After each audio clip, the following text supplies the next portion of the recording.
Dad has collapsed in New York, and there you saw a video of it.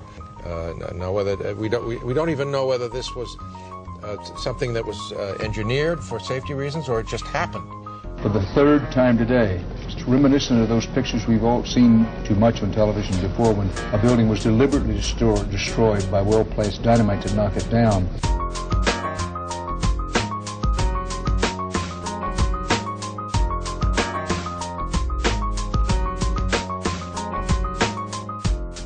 In 1984, construction began on World Trade Center Building 7, a 47-story office building, 570 feet tall, and 300 feet away from the North Tower.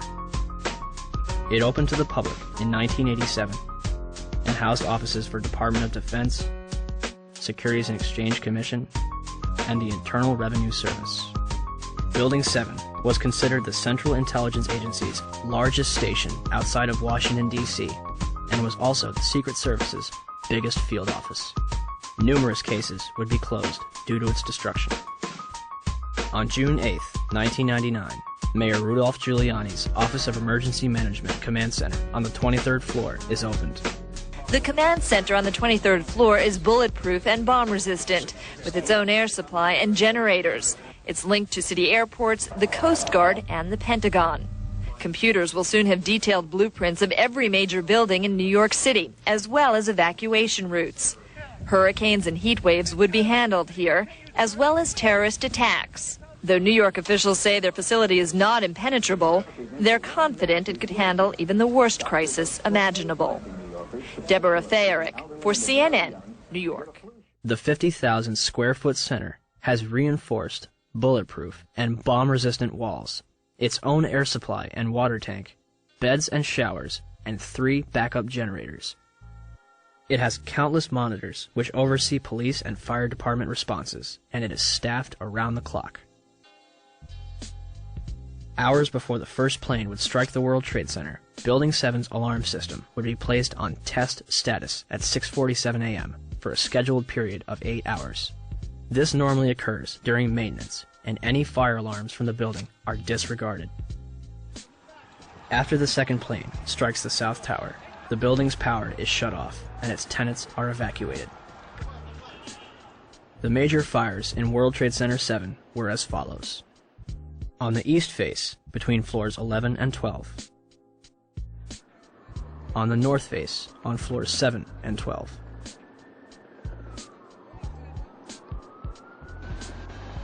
On the west face, between floors 29 and 30.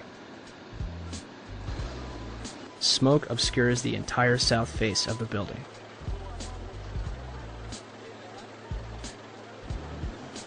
By 3 p.m., Chief Daniel Nigro of the FDNY had set up a collapse zone around Building 7.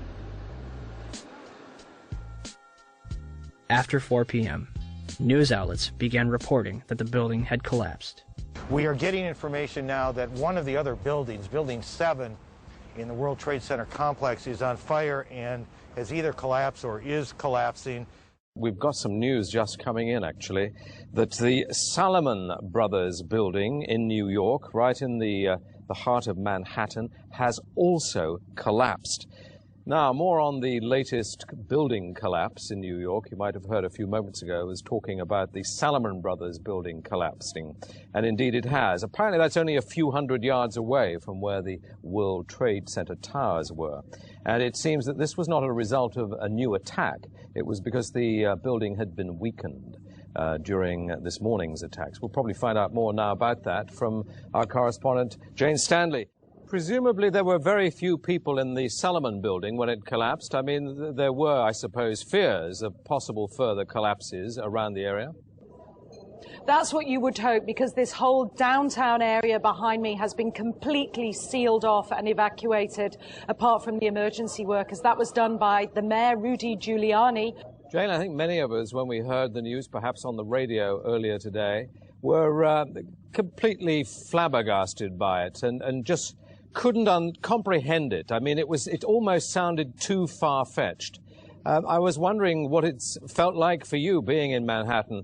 Well, unfortunately, I think we've lost the line with Jane Stanley in Manhattan. Perhaps we can rejoin her and follow that up later. Where did CNN and BBC get their information, especially considering the building was still standing directly behind their reporters? The collapse of the building at 5:20 p.m. would cause speculation as to how it fell. The collapse of the main structure takes place in approximately 6.5 seconds, and the building falls symmetrically into its own footprint, barely damaging the surrounding structures.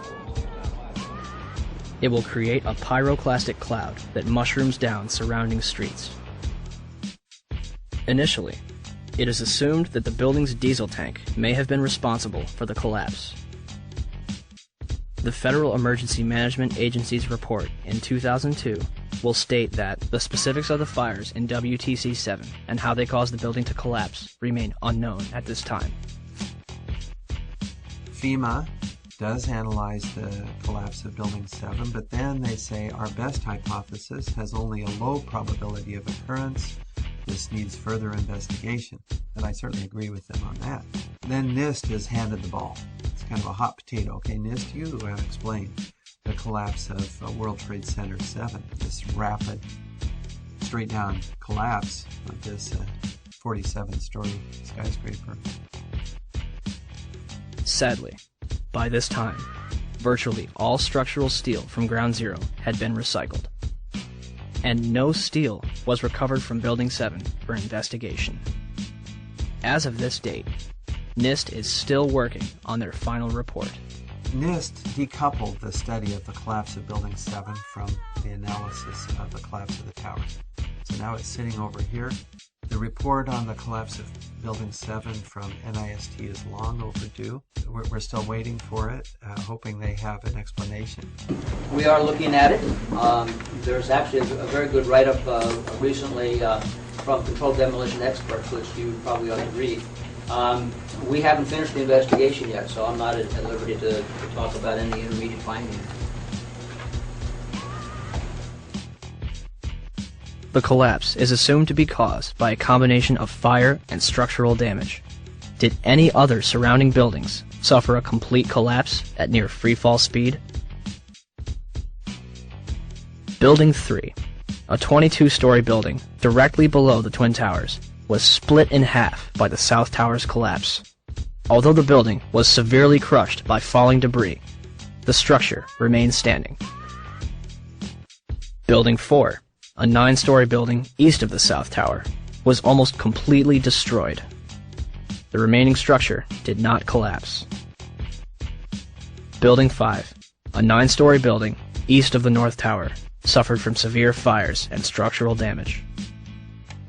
Building 6, an 8-story building between the North Tower and Building 7, suffered a giant gouge in its roof and severe fires.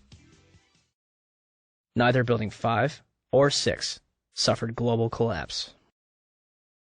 Neither did the Deutsche Bank building, which stands to this day and is currently being demolished beam by beam.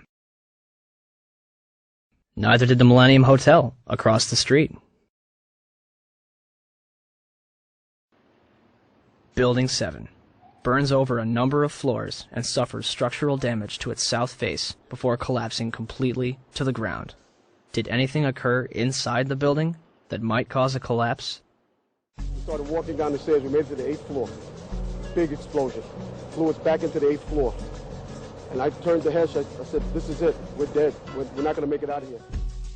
And we have Frank Uciotto back on the phone with us, Brenda, with some New York City officials. Frank, go ahead. That's right. I'm standing here right now just off Broadway by City Hall with Michael Hess, who is the city's corporation counsel. Mr. Hess, you were trapped in, I believe, 7 World Trade Center. Go ahead, sir. Yes, I was. I was up in the Emergency Management Center on the 23rd floor, and when all the power went out in the building, another gentleman and I walked down to the 8th floor where there was an explosion, and we've been trapped on the 8th floor with smoke, thick smoke all around us for about an hour and a half. But the New York Fire Department, as terrific as they are, just came and got us out. Their experience is mentioned by NIST's interim report on Building 7. However, the authors claim it is the collapse of the North Tower. The glass on the ground floor was not even blown out. Would debris and smoke rushing up the stairway be described as an explosion? So, we have a 47-story steel-framed skyscraper, which housed various government agencies and numerous important documents, damaged less than the other World Trade Center buildings.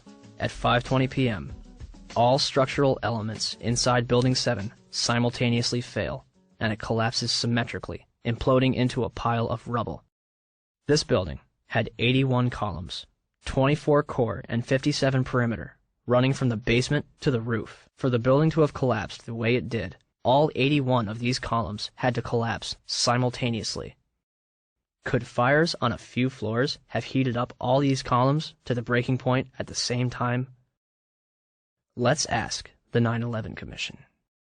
Governor King, may I ask another question, please? At 5:20 p.m. on September 11th, World Trade Center Building Number 7, 47-story modern frame steel skyscraper that no plane hit, collapsed into a neat little pile onto itself and exhibiting all the characteristics of controlled demolition. FEMA, in their investigation, didn't say that. They said that fire must have knocked it down, but they couldn't figure out how. Video evidence shows what appears to be explosive squids going up the side of the building from south to north or from bottom to top as the building collapsed. There was molten metal found in the basement of that building at temperatures that exceeded anything normal fire could cause. With all the confusion about what happened to Building 7, why is there not a word about the collapse of that building in the 911 Commission report? We didn't see any evidence of the kind of thing you're talking about. We thought that was part of the tragedy of 9/11. The building collapsed later on. There was not a loss of life in that building. And it was not part of our report. Not part of the report. Thanks. Governor? So for the 9/11 Commission to totally ignore that, I think is unconscionable and shows that they did not do a thorough job. Did Building 7 collapse because of damage from the falling North Tower? Or was it also a controlled demolition? 27 jaar ervaring in het slopen van gebouwen met explosieven. Hij is de absolute top in Nederland. Zijn reactie op de beelden die we laten zien is onbevangen. Zie je vanaf boven gaan? Nee, je gaat vanaf onder. Die gaat vanaf onder, ja. Toch? Ja. Ze hebben gewoon kolommen weggeblazen. Er is nagesprongen. Dit valt anders dan het World Trade Center. Vind je niet dan? Ja, je ziet het, de onderste verdiepingen gaan eerst. Ja, en de rest zakt er gewoon in. Dus dit is controlled demolition. Zeker weten? Zeker weten. Er is nagesprongen. Dit is in opdracht gebeurd. Dit heeft een team gedaan van experts. Maar dit is ook op 11 september gebeurd. Dezelfde dag? Dezelfde dag. Dezelfde dag? Weet je dat zeker? Ja.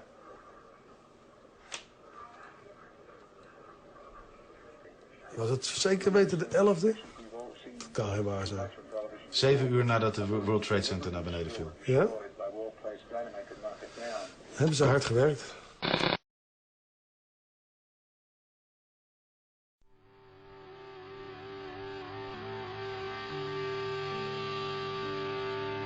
In the aftermath of 9/11, citizens and politicians alike would demand that steps be taken to ensure such attacks never happen again. In late January 2002, Senate Majority Leader Tom Daschle receives calls from both President Bush and Vice President Dick Cheney, urging him to limit the investigation to the House and Senate committees. The administration would continue to oppose the investigation until November 2002, when Congress creates the National Commission on Terrorist Attacks upon the United States to make a full and complete accounting of the circumstances surrounding the attacks. Democratic leaders concede several aspects after the White House threatens to create the commission by executive order, giving themselves considerable control. President Bush officially signs it into law November 27, 2002, and names Henry Kissinger as chairman of the 9/11 Commission. The Chicago Tribune puts it best. Kissinger is known more for keeping secrets from the American public than telling the truth. On December 13, 2002, Kissinger resigns from the 9/11 Commission, due mostly to a congressional demand that he disclose his private business clients.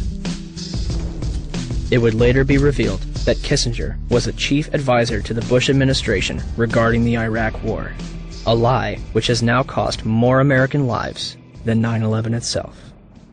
Thomas Kean and Lee Hamilton are named as chairman and vice chairman.